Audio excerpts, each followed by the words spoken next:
keseluruhan tadi 87.500 data dari BPBD Pak, Badan Penanggulangan Bencana Daerah. Tanggal berapa ya kemarin 17 Maret terjadi gempa lagi. Jadi gempa lagi Pak, Bapak mungkin tahu dari media. Itu ternyata korbannya rumahnya ditambah lagi 450 unit rumah rusak lagi di Lombok Timur.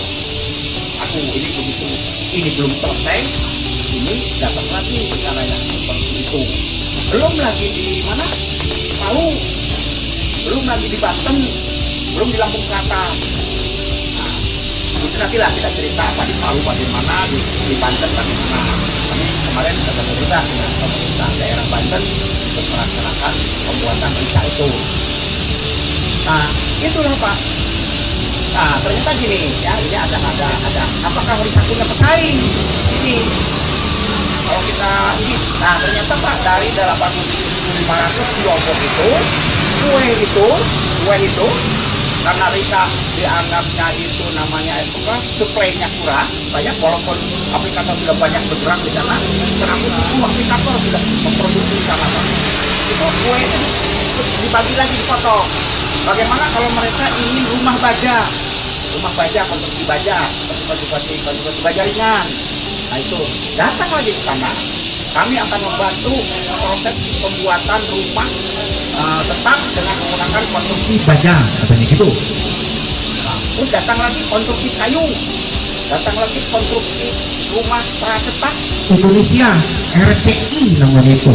Datang lagi dari Malaysia Aswell. Makanya tujuannya ingin membantu mempercepat pembangunan itu bisa di Lombok. Banyak Pak, Kenwood, ada lagi yang dari kayu, ada lagi kalau saya tidak bikin sendiri gimana Pak?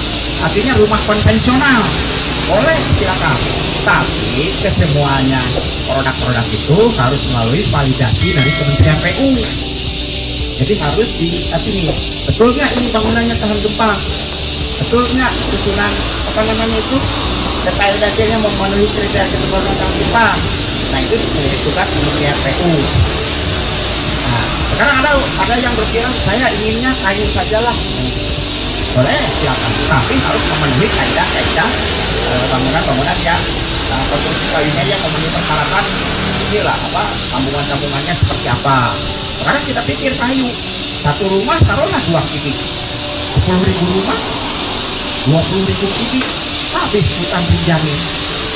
Oh ya, nah jadi akhirnya kembali lagi ke kita ya sekarang itu Pak. Ini bukan KPH, bukan harapan palsu Bapak, tidak Pak. Ini realitas saya datang dari Lombok kemarin.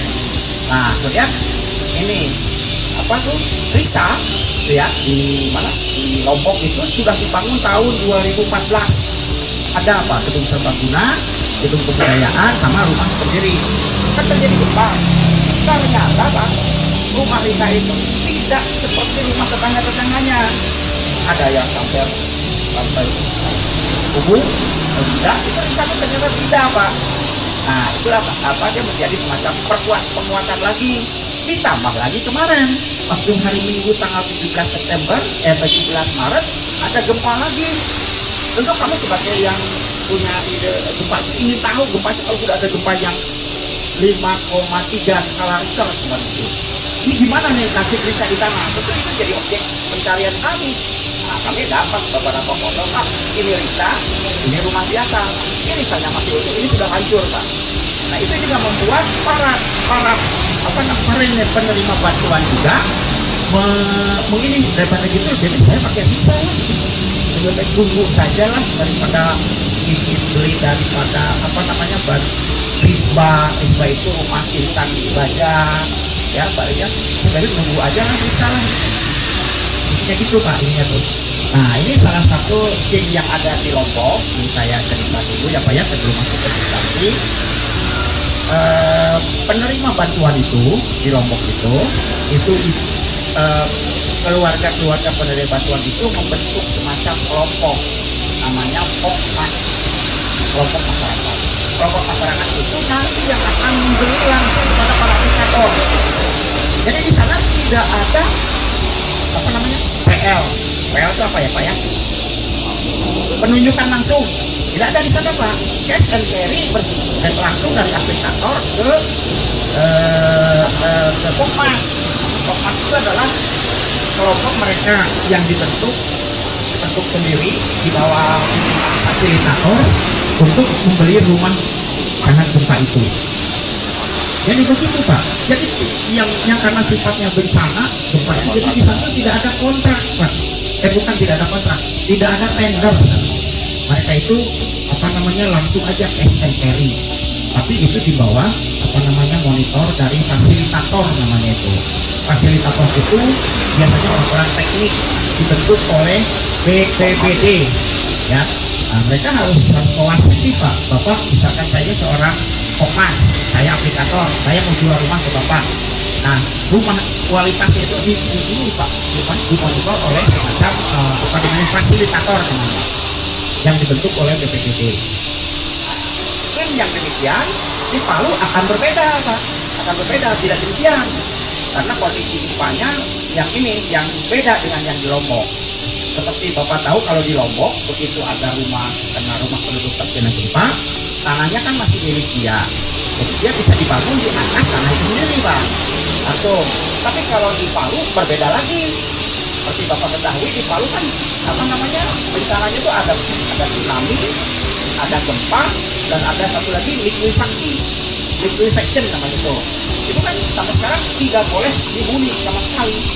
Jadi kita otomatis kita harus pindah ke suatu tempat yang berlokasi. Nah, prosesnya itu nanti ada tanah yang baru lagi yang harus menjadi bagian daripada bantuan atau mungkin penyediaan dari Pemda. Nah, itu nanti perlu adanya tender begitu Pak. Ya, adanya tender. Kalau perlu aja tender apa gimana? Pemakaian dengan traktornya dapat satu. Lalu ada persyaratan itu sudah mengikuti pelatihan lisan. Masih ada itu. Walaupun sudah mengikuti tapi subkontraktornya, aplikator yang hanya punya bakat pelatihannya saja, walaupun dia sudah mahir tapi tidak punya sertifikat, itu tentu tidak akan masuk situ. Ya, karena harus ada macam legalitasnya, standing legalnya di situ. Nah, itu akan melakukan melalui semacam tender-tender seperti itu, persyaratan membuat atau mempunyai sertifikat itu menjadi penting di situ. Di Lombok sementara ini tidak begitu penting, tapi sekarang di Palu kalau memang itu akan terjadi dilakukan oleh bangunan desa, itu sudah harus dituntut itu. Sekarang ini, apakah Risa mau dipakai di Palu? Nah, ternyata ada informasi baru lagi melalui SK bahwa Risa juga bahwa Palu juga akan melakukan rehabilitasi rumah tetapnya itu dengan menggunakan sisa. Nah, sampai sekarang di Palu itu belum banyak Pak yang namanya aplikator itu, belum banyak Pak. Kenapa demikian? Karena bentuk bencananya berbeda. Mereka itu ada yang namanya masa tanggap darurat. Pada masa tanggap darurat itu mereka itu dibantu dengan yang namanya huntara, hunian sementara sebelum menuju ke huntap. Nah, huntapnya mungkin baru sekarang lah mereka akan bergerak di Palu membuat huntap. Ya, hunian tetap. Ada pertanyaan boleh Pak? Silakan. Iya Pak, silakan. Dari mana Bapak? Siapa itu? Saya dari Assalamualaikum warahmatullahi wabarakatuh. Ya. Kalau saya tadi mendengarkan sekilas dari penjelasan Bapak, ya. Kan kesimpulan kan ada tiga dalam membangun, ada mutu, waktu dan biaya. Ya. Mutu mungkin ya. Kami sudah tidak melakukan lagi ya. Ya. Punya juga cepat. Nah, dalam hal biaya kelihatannya ini tapi kan belum mengarah ke arah bisnis, arahnya ke bantuan-bantuan. Ya. Kalau dibandingkan apple to apple terhadap konvensional, bagaimana? Biaya Risa dengan biaya membangun rumah konvensional berbeda. Ya. Oke. Ya. Ya. Salam. Pertanyaan ini banyak Pak, sering sekali dilakukan.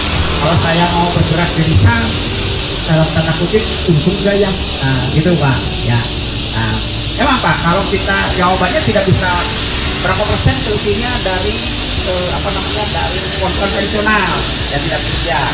Kita harus perbandingkan Pak. Misalkan saja bandingan itu harus apple to apple, ya Pak ya. Risa sebagai bangunan tahan gempa harus dibandingkan dengan tipe 36 misalkan Pak, harus dibandingkan dengan rumah konvensional yang tahan gempa juga. Ya, jangan dibandingkan dengan yang kolomnya ukurannya dengan baja 6 ya. Tentu kalau dilihat begitu Pak, dimensinya 50 kali 10, nah itu tidak masuk masyarakat tahan gempa. Tentu akan murah beliau ini Pak. Ya, sedangkan bisa kan ini apa suatu bangunan yang mempunyai teknologi bangunan tahan gempa, bangunan tahan gempa itu punya persyaratan Pak.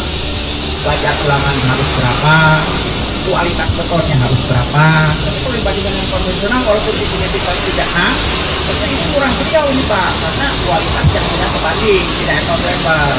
Nah, sekarang bagaimana kalau sudah dibandingkan dengan yang apple to apple? Nah, perbandingan juga. Nah,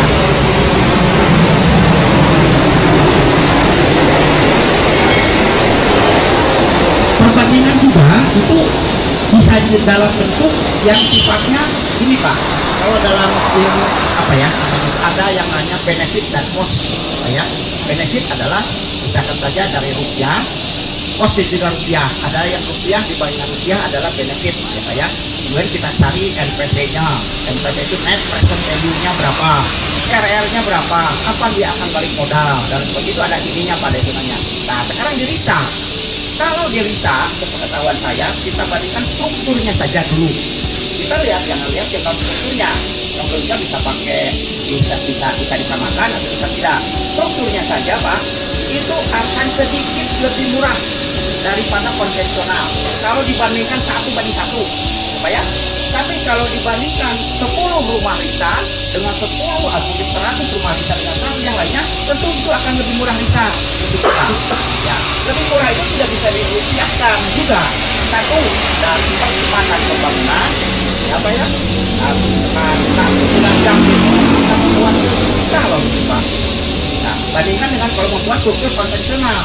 Nah, kemudian juga ada waste-nya di ini apa di konvensional itu ada packaging-nya, ya ada apalagi yang kemudian juga ada yang namanya kebersihan lokasi di konvensional itu banyak berapa di mana-mana hasil pengeluaran tempat dan sebagainya, tapi kita relatif bersih gitu Pak. Itu kan ujung-ujungnya rupiah kan, itu kan harus dipindahkan ke sana, itu kan ujung-ujungnya rupiah. Nah itu kontribusi itulah yang membuat cerita itu juga menjadi lebih murah daripada konvensional.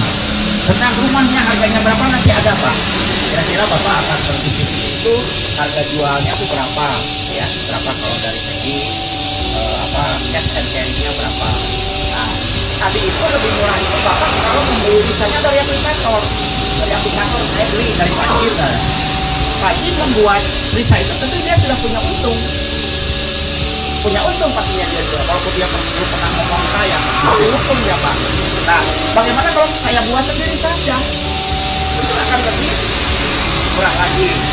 Murahnya jangan murahan lah Pak ya, jangan terlalu murah berapa lagi. Nah ternyata beberapa kalangan developer juga meliriknya untuk bagaimana kalau RISA ini dibuat menjadi memasuk program yang namanya SLPP apa ya, fasilitas disediakan subsidi perumahan. Kalau di Bandung di Jawa Barat itu kalau tidak salah 130 rumah lah, 138 atau sekian juta per unit tipe 36 itu di Bandung. Di Jawa Tengah beda lagi. Nah tapi kalau dengan itu termasuk tanah sih Pak, harga sekian itu. Tapi kalau sekarang di tanahnya bisa agak kepinggirkan, mungkin satu unit rumah itu bisa dimasukkan sekitar berapa ya, 75 atau 90 juta. Itu range itu masih ada. Ada pertanyaan lagi Pak, silakan.